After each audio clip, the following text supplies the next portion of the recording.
NCERT syllabus வீணா புக்கினுடைய lesson 7 பார்க்க போறோம். லெசனோட பேரு மித்ர கோ பத்ர, அதாவது ஃப்ரெண்டுக்கு லெட்டர்.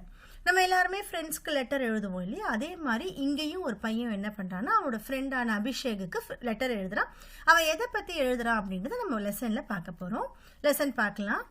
பிரிய மித்ர அபிஷேக். ஸோ இவன் என்ன எழுதுறான்? பிரிய மித்ர அபிஷேக், என்னோட டியர் ஃப்ரெண்டான அபிஷேக், நமஸ்தே. ஃபர்ஸ்ட் நமஸ்தே சொல்றான். நமஸ்தே சொல்லிட்டு அவன் என்ன சொல்றான்?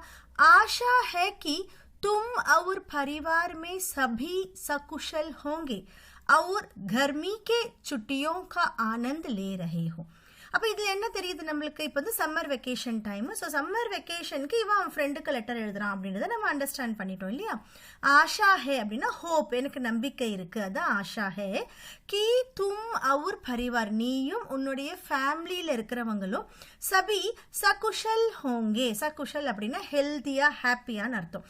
ஸோ நல்லா ஹெல்த்தியா இருக்கீங்க அப்படின்னு நான் நம்புறேன். ஆஷா ஹே கி தும் அவர் பரிவாருமே சபி ஆல், உங்கள் ஃபேமிலியில் இருக்க எல்லாரும் சகுஷல் ஹோங்கே, எல்லாருமே ஹாப்பியாக இருக்கீங்க, ஹெல்த்தியாக இருக்கீங்க.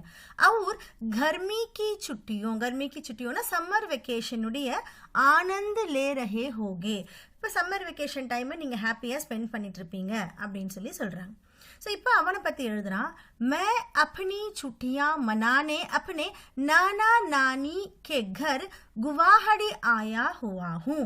ஸோ அவன் என்ன சொல்கிறான்னா, என்னுடைய சுட்டியா, என்னுடைய வெக்கேஷன், என்னோட ஹாலிடேஸை மனானா செலிப்ரேட் பண்ணுறதுன்னு அர்த்தம். என்னோட இங்கிட்ட நம்ம ஸ்பெண்டுன்னு எடுத்துக்கலாம், செலிப்ரேட்னு எடுத்துக்கலாம்.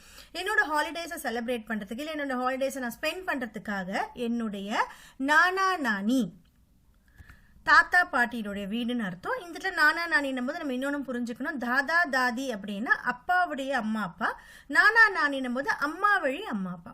ஸோ நானா நானி கே கர் குவாஹாடி ஆயா ஹுவா ஹூ. ஸோ நாங்கள் வந்து இந்த குவாஹாடி வந்திருக்கேன். இப்போ குவாஹாடினா என்ன இடம், எதுக்காக வந்து அவன் அவ்வளோ ஸ்பெஷலைஸ்டாக சொல்கிறான் அப்படின்றத நம்ம தெரிஞ்சுக்க போகிறோம் இப்போ. ஸோ குவாஹாடி எங்கே இருக்குது அப்படின்றத நம்ம ஃபஸ்ட்டு பார்க்கலாம். ஸோ பாருங்கள், இதுதான் குவாஹாடி அப்படின்றது. எங்கே இருக்குது? is the largest city of Indian state of Assam. So அஸ்ஸாமில் இருக்கிற ஒரு பெரிய சிட்டி அப்படின்னு சொல்கிறாங்க. And also the largest metropolis in north. மெட்ரோபாலிஸ்னால் பெரு நகரம்னு சொல்லுவாங்க. ஸோ அதில் வந்து எல்லா ஃபெசிலிட்டிஸும் இருக்கும். இது வந்து ஒரு பெரு நகரம் அப்படின்னு மீன் பண்ணுறாங்க. ஓகே, இது வந்து என்னது? City in Assam, Guwahati. இப்போ அவன் அங்கே போயிருக்கிறதுனால தான் உங்கள் ஃப்ரெண்டுக்கு இப்போ எழுதுறான், அதை பற்றி எழுதுறான். அப்போ இந்த லெட்டர் ஃபுல்லுமே நம்ம அதை பற்றி தான் தெரிஞ்சுக்க போகிறோம்.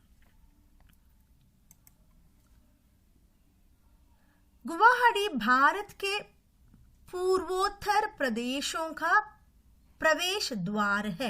ஸோ குவாஹாடி பற்றி என்ன சொல்கிறான் அப்படின்னா, பாரத் நம்மளுடைய கண்ட்ரியினுடைய, இந்தியாவினுடைய, பூர்வோத்தர் அப்படின்னா நார்த் ஈஸ்டர்ன் பிரதேசம், ஸ்டேட்ஸ். அப்போ நார்த் ஈஸ்டர்ன் ஸ்டேட்ஸினுடைய பூர்வோத்தர் பிரதேசம் கா பிரவேஷ் துவார் ஹே, அதாவது கேட்வே. நார்த் ஈஸ்டர்ன் ஸ்டேட்ஸ்குள்ளே வரும்போது ஃபஸ்ட்டே நம்மளுக்கு இருக்கிறது குவாஹாடி அப்படின்னு சொல்கிறாங்க. பிரவேஷ் துவார் அப்படின்னா கேட்வேன்னு அர்த்தம். கேட்வேனா என்ன மீன் பண்ணுறாங்கன்னா, நார்த் ஈஸ்டர்ன் ஸ்டேட்ஸில் ஃபஸ்ட்டு நம்ம என்டர் ஆகும்போதே குவாஹாடி சிட்டி இருக்கும். यह एक बहुत सुंदर और विशाल महानगर है. இதில் எப்படிப்பட்டது இந்த குவாஹாடி அப்படின்றது? ரொம்ப அழகான, அதே மாதிரி விஷால் மகாநகர், ரொம்ப பெரிய ஒரு மெட்ரோபாலிட்டன் சிட்டி. जो ब्रह्मपुत्र नदी के तट पर स्थित है. स्थित அப்படின்னா லொக்கேட்டட்னு அர்த்தம்.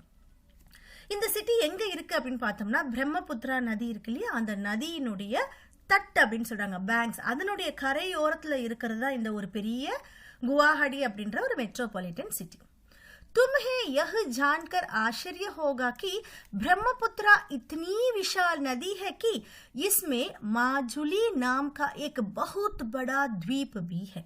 ஸோ உனக்கு இன்னொரு விஷயமும் நான் சொல்கிறேன், இதை கேட்கும் போது உனக்கு ரொம்ப ஆச்சரியமாக இருக்கும் அப்படின்னு எழுதியிருக்கான். தும்ஹே யஹு ஜான்கர் ஆச்சரிய ஹோகா. இது இந்த விஷயத்தை தெரியும் போது, ஜான்கர் மீன்ஸ் தெரிஞ்சுக்கும் போது உனக்கு ரொம்ப ஆச்சரியமாக இருக்கும். என்னன்னா, பிரம்மபுத்திரா இத்தனி விஷால் நதி, பிரம்மபுத்திரா இவ்வளோ பெரிய நதி, கி इसमें माजुली नाम का एक बहुत बड़ा द्वीप भी है. द्वीपना ஐலாண்ட், தீவுன்னு சொல்லுவாங்க. அதாவது நதிக்கு நடுவில், அதாவது ரிவருக்கு தண்ணிக்கு நடுவில் இருக்கிற ஒரு இடத்த வந்து நம்ம தீவுன்னு சொல்கிறோம். அப்போ இவங்க ஏன் இதை அங்கே மென்ஷன் பண்ணுறாங்கன்னா, அது எவ்வளோ பெரிய நதியாக இருந்தால் அதுக்கு நடுவில் ஒரு தீவே இருக்கும், ஒரு ஐலாண்டே இருக்கும். அதனால தான் அவன் அப்படி சொல்கிறான். தும்ஹே யஹ் ஜான்கர் ஆச்சரிய होगा कि ब्रह्मपुत्रा इतनी विशाल नदी है कि इसमें माजुली नाम का एक बहुत बड़ा द्वीप भी है. ஸோ இங்கே வந்து மாஜுலி அப்படின்னு பேர் இருக்கக்கூடிய ஒரு பெரிய ஐலாண்டும் இருக்குது அப்படின்னு சொல்கிறாங்க. ஸோ இப்போ இந்த ஐலாண்டு எப்படி இருக்குன்னு நம்ம பார்ப்போமா? ஸோ இதுதான் மாஜுலி அப்படின்ற ஐலாண்டு. இப்போ இப்படி இருக்கு இல்லையா? ஸோ இது இவ்வளோ பெரிய இடம் வந்து நதிக்கு நடுவில் இருக்குது, பிரம்மபுத்திரா நதிக்கு நடுவில் இருக்குது. ஸோ இப்படி இருக்கும் இந்த ஐலாண்டு. ஸோ அதில் வந்து ஒரு டெம்பிள் கூட இருக்குது, சத்ரா அப்படின்னு சொல்லுவாங்க.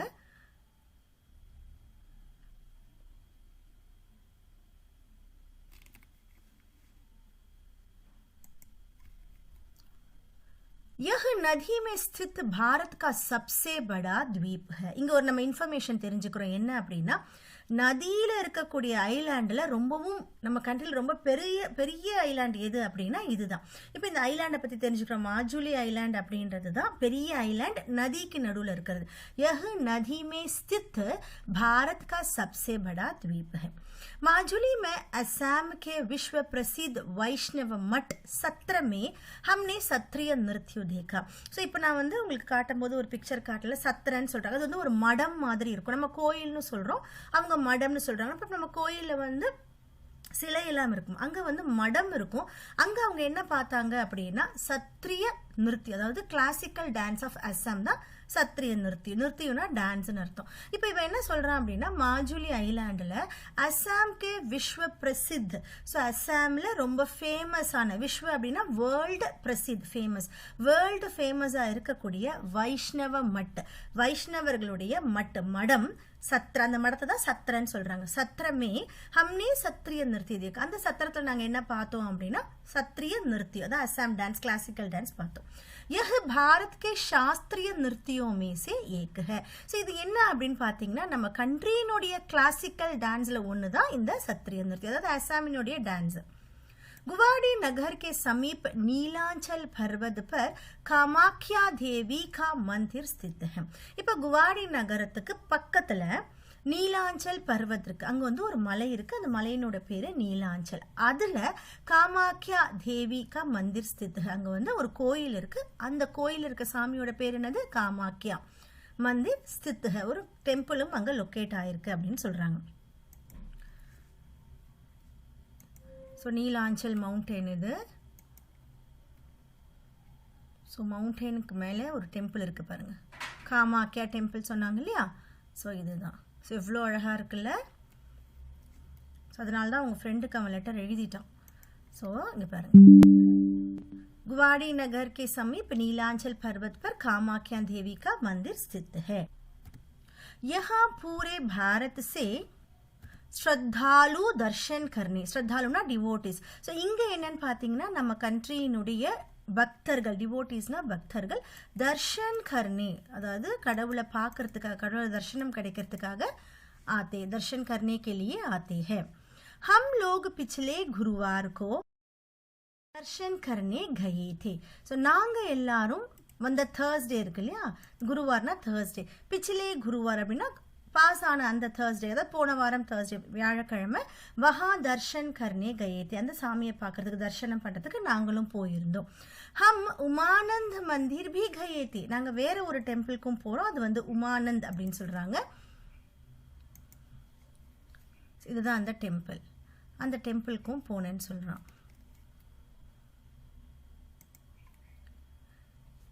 हम उमानंद मंदिर भी गए थे.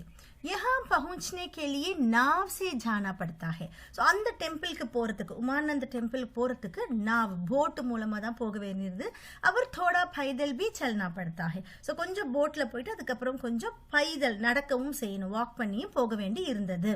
जाना पड़ता है और थोड़ा पैदल भी चलना पड़ता है.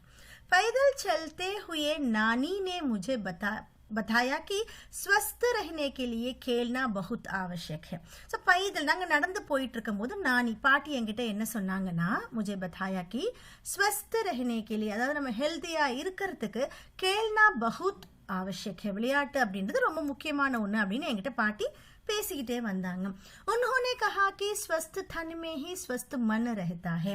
பாட்டி வேற என்ன சொன்னாங்க அப்படின்னா, ஸ்வஸ்த் தன்னுமே, தன்னுனா பாடின்னு அர்த்தம். ஸோ ரொம்ப ஹெல்த்தியாக இருக்கிற பாடியில தான் ஸ்வஸ்த் மண் ரஹிதாக, ஹெல்த்தியாக இருக்கிற மனசும் இருக்கும். இங்கே மனசுன்றது நம்ம பிரெயின் எடுத்துக்கலாம், மைண்டு. ஓகேவா? ஸ்வஸ்த் மண் रहता है. इसलिए पढ़ाई के साथ साथ खेल कूद भी बहुत आवश्यक है. அதனால படிப்பு கூட சேர்ந்து கேல் கூத், அதாவது கேம்ஸ் அண்ட் பிளேயும் ரொம்பவும் இம்பார்ட்டன்ட் அப்படின்றத பாட்டி சொல்லியிருக்காங்க.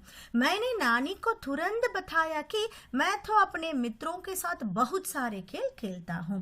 பாட்டி அப்படி சொன்ன உடனே நான் என்ன பண்ணேன், मैंने नानी को तुरंत बताया, நான் உடனே நானி கிட்ட நான் என்ன சொன்னேன்னா, मैं तो अपने मित्रों के साथ, நானும் என்னோட ஃப்ரெண்ட்ஸ் கூட बहुत सारे खेल खेलता हूँ, நிறைய கேம்ஸ் விளையாடுவேன் அப்படின்னு இவனை சொல்லியிருக்கான். हम लोग कितने आनंद से खो-खो, पिट्ठू, क्रिकेट और फुटबॉल खेलते हैं. ஸோ இப்போ வந்து என்ன கேட்குறான், ஹம் லோக் நம்மலாம் எவ்வளோ ஹாப்பியாக கொக்கோ விளையாடுவோம். பிட்டுன்ற என்ன கேம் அப்படின்னு பார்த்தீங்கன்னா 7 ஸ்டோன்ஸ்ன்னு சொல்லுவாங்க. ஸோ நீங்கள் பார்த்துருப்பீங்க, 7 ஸ்டோன்ஸ் கேம் விளையாடுவோம், கிரிக்கெட் விளையாடுவோம், ஃபுட்பால் விளையாடுவோம், खेलते हैं. खेल की बात सोचते ही मुझे तुम्हारी याद आने लगी. விளையாட்டை பற்றி யோசிக்கும் போதே பாட்டி பேசிட்டே இருந்தாங்க. அப்போ விளையாட்டை பற்றி நான் சொல்லும் போதே, அதை பற்றி யோசிக்கும் போதே எனக்கு முझे तुम्हारी याद आने लगी, உன்னோட ஞாபகம் வந்துருச்சு அப்படின்னு சொல்கிறோம். मैं तुम्हें यहाँ के बहुत सारे अनुभव सुनाना चाहता हूँ. जल्द ही लौटूंगा. शेष शुभ है. बड़ों को प्रणाम. मैं तुम्हें, ஸோ இவ்வளவும் சொல்லிட்டு இன்னும் எனக்கு நிறைய சொல்கிறதுக்கு இருக்குது. मैं तुम्हें यहाँ के बहुत सारे अनुभव, நான் இங்கே இருக்கிற நிறைய எக்ஸ்பீரியன்ஸை சுனானா சாஹ்தா ஹூ, உங்ககிட்ட சொல்லணும்னு விரும்புகிறேன். ஜல்தி ஹி லவுட்டுங்க, ரொம்ப சீக்கிரமே நான் வந்து திரும்ப வந்துடுவேன். ஷேஷ்னா ரிமைனிங், அதாவது இப்போ லெட்டரை நான் க்ளோஸ் பண்ண போகிறேன். ரிமைனிங் பேசுறதுக்கு சுபுக, மற்றெல்லாம் ஹாப்பியாக தான் இருக்குது, மற்ற எல்லாமே ஓகேவாக தான் இருக்குது. படோங்கோ பிரணா, பெரியவங்களுக்கு என்னோட வணக்கத்தை சொல்லிடு அப்படின்ற மாதிரி ரொம்ப அழகாக லெட்டரை முடிச்சிருக்கான். தும்ஹாரா மித்ரா, அவனோட பேர் என்னது, ரூபம். ரூபம் வந்து அபிஷேகுக்கு லெட்டர் எழுதியிருக்கான். இதுதான் உங்களோட லெட்டர். ஸோ இங்கே வந்து ஒரு இன்ஃபர்மேஷன் கொடுத்துருக்காங்க. அசாம் கா காமாக்கியா தேவி கா மந்திர் एक महत्वपूर्ण शक्ति पीठ है. ஸோ அசாமில் இப்போ நம்ம காமாக்கியா டெம்பிள் பார்த்தோம் இல்லையா, அந்த டெம்பிள் வந்து ரொம்பவும் ஒரு மகத்துவபூர்ண இம்பார்ட்டண்ட்டான ரொம்ப சக்தி வாய்ந்த ஒரு டெம்பிள் அப்படின்னு சொல்கிறாங்க. असम में पैदा हुए संत शंकर देव भारत के महापुरुषों में से एक है. ஸோ அசாமில் பிறந்த சந்துனா செயின்ட்டுன்னு அர்த்தம். ஸோ அந்த செயின்டான சங்கர் தேவ் வந்து ஒரு பெரிய ஒரு மகாபுருஷர். ஸோ அதை பற்றி நம்ம தெரிஞ்சுக்கணும் அப்படின்றத சொல்கிறாங்க. ஸோ சங்கர் தேவை பார்த்துக்கோங்க, இவர் தான் வந்து சங்கர் தேவ். இவர் அசாமில் பிறந்தவர். என்ன செஞ்சுரி பாருங்கள், 15th to 16th செஞ்சுரியில் பிறந்த ஒரு Saint, scholar, poet, playwright, dancer, actor, musician, artist, social, religious reformer. அப்பா, ஸோ அதனால தான் வந்து இதை நீங்கள் தெரிஞ்சுக்கணும் அப்படின்னு ஒரு ஹிண்ட் மாதிரி கீழே கொடுத்துருக்காங்க. கண்டிப்பாக சங்கர் தேவ் அப்படின்ற மாதிரி நமக்கு தெரியணும். ஸோ நம்ம இதை தெரிஞ்சுக்கிட்டோம் இல்லையா இன்னைக்கு. அவர் வந்து அசாமில் பிறந்த ஒரு செயின்ட், 15th to 16th செஞ்சுரியில் பிறந்தவர். ஸோ அதை பற்றியும் நம்ம இப்போ தெரிஞ்சுக்கிட்டோம். இந்த லெட்டர் படித்து உங்களுக்கு புரிஞ்சிருக்கும் நம்புகிறேன். திரும்பவும் ரீட் பண்ணி அந்த பிளேசஸ் எல்லாமே நல்லா அண்டர்ஸ்டாண்ட் பண்ணிக்கோங்க சில்ட்ரன். தேங்க்யூ.